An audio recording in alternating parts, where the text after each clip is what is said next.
Dahil meron akong time today, dahil today is a Saturday, so it's time na tayo magkukwentuhan na naman.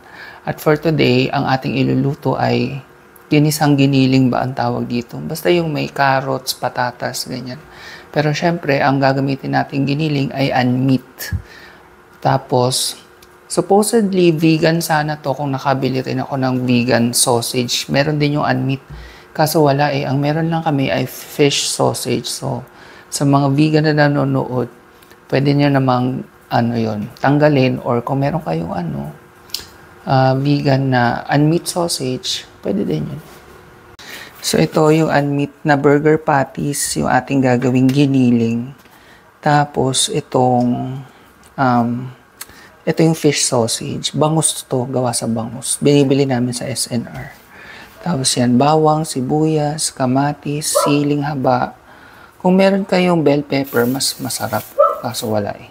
Carrots, patatas. So yung bawang, hindi naman buong bawang, kalahating puso lang. Hindi yung buong puso. Ito nga palang aking sangkalan ay bigay ni Mama. Salamat kay Prinsesa ng Kusina. I'm sure subscribers din kayo sa kanya. So yan, mag-start na tayo maghiwa-hiwa.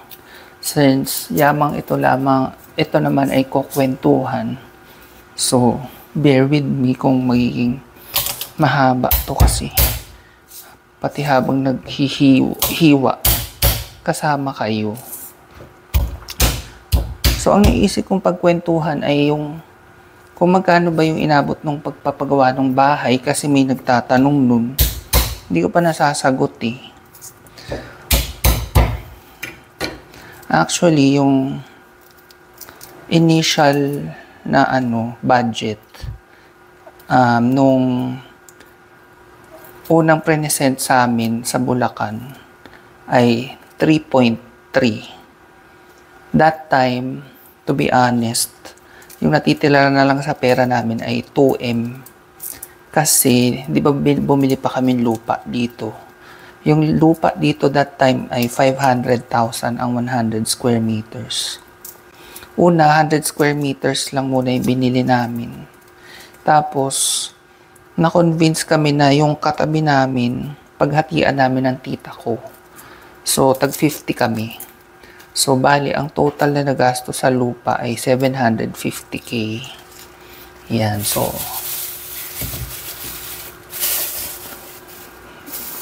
ano sa tingin nyo? Mura ba yun or mahal? Nung time na yun, namumurahan kami kasi ang ganda ng view, tapos yung amenities, may lake. Yan, pang homeowners daw yun. Pero kalaunan, hindi naman siya naging parang exclusive. Parang kahit sino pwedeng pumunta basta kung gagamit ng facilities ay magbabayad sa mga kubo, ganyan. So, ayun. Ngayon ko naisip na parang ang mahal yan, no, na 5,000 per square meter. Kasi doon sa amin, sa tinirahan namin sa Candelaria, along the highway yun. Nung lumipat kami doon, 4,000 lang per square meter ang benta doon. Tapos this year, nagtaas na sila, 5,000 na rin. So, kung nanonood kayo nung vlog doon sa Candelaria, alam niyo yung village namin doon. Tabing highway yun. Tapos, may malapit ng Jollibee, kaya sila nagtaas ng presyo. 1,000 pesos per square meter yung itinaas. From 4 naging 5K. So, ngayon, yun. Balik na tayo dun sa budget sa bahay. So, 3.3. Sabi namin, hindi po namin kaya yan kasi ang pera lang namin ngayon ay 2M. Although meron kaming hinihintay na mga may ine-expect, hindi hinihintay. Nasasahurin, sa online, sa work ni Mahal. Tapos sa YouTube, kahit papano, meron din naman. So, sabi namin kung ano na lang, magpapadesign na lang kami, which is 50,000. Tapos sa iba na lang kami magpapagawa, DIY na lang. Kasi pag DIY, definitely mas mura. Siguro mga 50% lang nung coat. Pero itong si Mahal or si Bob, sa mga hindi nakakakilala, ayaw niya mag-DIY kasi baka hindi daw maganda ang gawa at maloko kami kasi maraming ganong story, di ba? Na naloloko ng mga contractor, ganyan. Hindi tinatapos. So, na-convince ako. Pero sinabi namin na hindi kaya yung ganun budget na 3.3. So, ang ginawa ay wala munang bakod, walang trellis. Yung trellis yung parang bubong sa Paris. Yung parang bubong sa labas, wala munang mga ganun. Tapos yung second na budget na pinadala sa amin, 2.7. So, kinumpute namin, ay kaya-kaya na to. So, kasi nga may mga ini-expect kaming sahod. Ayun, nag-go na kami. Ang kaso mo, hindi pala porket sinabing 2.7, yun na yun.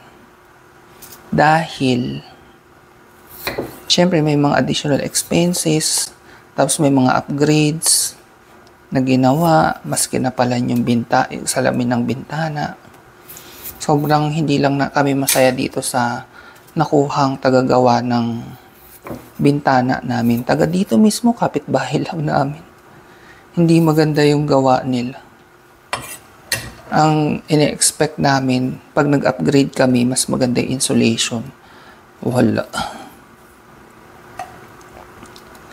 So yun, from 2.7, nagkaroon ng mga additional, actually, ganun din. Iniwasan namin yung 3.3 pero umabot din sa ganung halaga. Tapos ang nangyari pa, ibang contractor pa pinagawa namin ng trellis. So, dyan medyo naloko kami dyan. Kasi hindi talaga pulido yung gawa ng bubong sa labas. Tumutulo. Hindi na binalikan. Tinapos naman. Pero tumutulo, hindi na binalikan. Ayaw naman na namin pabarangay pa siya. Kahit alam naman namin kung saan siya nakatira. Taga dito sa Nagcarlan. Kuya Jason, hello. Tapos, so yun, 3.3 yung inabot nung bahay. And right now, may kulang pa kaming 250k sa contractor. Pero babayaran namin yun this coming Feb. Buti mabait din sila kasi delay nga yung sahod ni Mahal. Yun. Pumayag naman. Tapos, pero bago namin i-fully paid yun, may mga gusto pa rin kaming ipaayos kasi may 6 months warranty naman kami. Sa March pa naman kami magsi 6 months dito. Kagaya nung namin, smart lock. Hala, 1 month pa lang kami dito, hindi na gumagana. Ang sabi nila, para sa daw yun. Sorry, ang haba na nito. Para sa na raw yun, sa manufacturer na nung smart lock, pupuntahan daw kami dito. Wala namang pumupunta. Tapusin ko nga muna to. Masyadong magiging haba yung ating kukwentuhan. So, ayun nga. Yun yung naging total price, 3.3M. Yung burger patty nga pala, ang ginagawa ko ay dinudurog ko siya. Hinihiwa-hiwa ko siya. Tapos, ayun na, para ka nang may giniling. Madali lang. Actually, mas madali siya kung medyo frozen pa. Yung hindi naman masyadong frozen, sakto lang. Mas madali mo siyang madudurog. Pero, masyadong na to eh. So, ewan ko kung makikita nyo. Yan, hihiwain ko lang siya ng square. Una, pahaba. Tapos, after nung pahaba, pag ganun. Yan, para hindi rin siya durog na durog. May parang bits. Masarap siya, trust me. Kahit hindi kayo vegan or vegetarian, masasarapan kayo. Kasi para talaga siyang giniling. Sa mga pure gold, meron yan. Sa pure gold ko nabibili yan. Okay, so mag-uumpisa na tayo. maglalagay na ako ng mantika. Konti lang muna. Then, unahin natin yung gulay. Kasi ito yung matagal maluto. Patatas. Masaming carrot. So, almost luto na yung patatas. Isasabay ko na rin yung carrots. Mas madaling maluto yung carrots kaysa sa patatas. Kaya inuna ko. Okay, so hahanguin ko muna siya. Tapos, susunod ko yung sausage.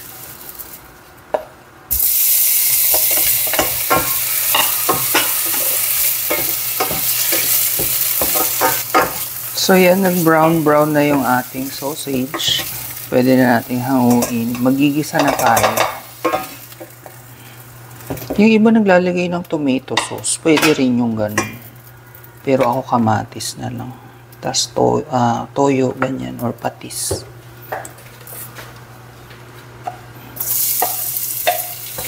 Bawang. So hindi natin kailangan i-brown masyado yung bawang. Kasi sa sabaw lang masarap yung ganun, according kay mama.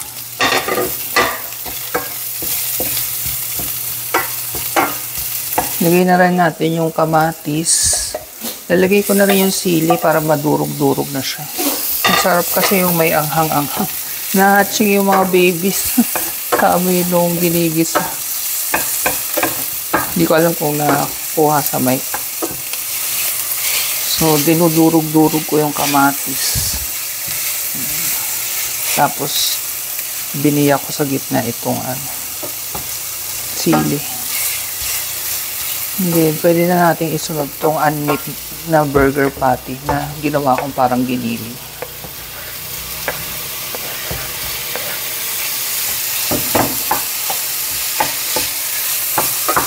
Ngayon ko mantika.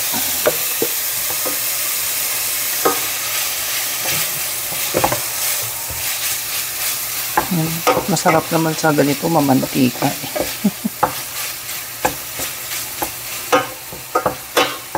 Ayan. Hintayin ko lang mag-brown siya.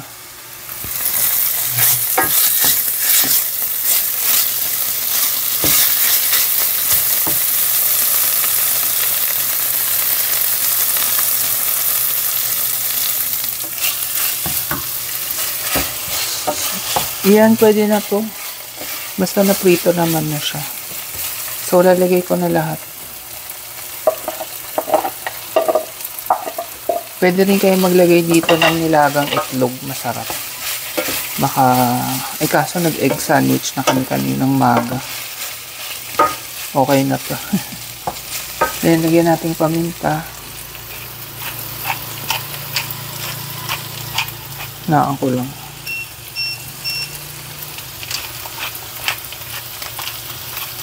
Masarap, maraming paminta. And then yung unmeat burger, meron na siyang timpla. So konti-konti lang sa toyo kasi baka maging sobrang alat naman. Dapat pala dinagdagan ko pang patatas at carrots. So lang muna, oyster sauce. Konti lang. Tapos, konting toyo lang din.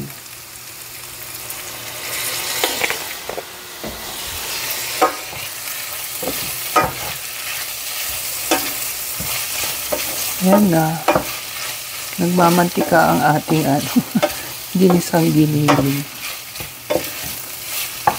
So, masarap yun. Tapos, nagtututong-tutong yung ilalim.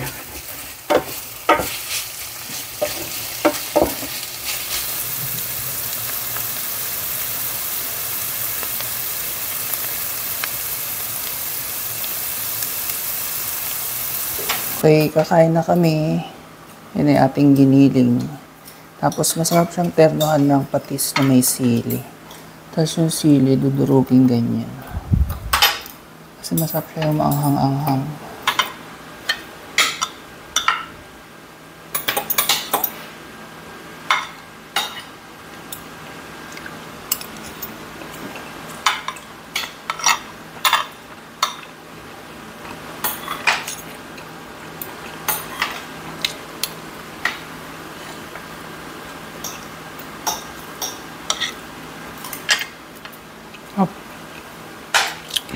Yung hotdog na bangus nga lang. May lasa siya. Hindi siya bangus dagupan. Pag bangus dagupan kasi walang lasa yung bangus. Itong tapang ng lasa ng hotdog.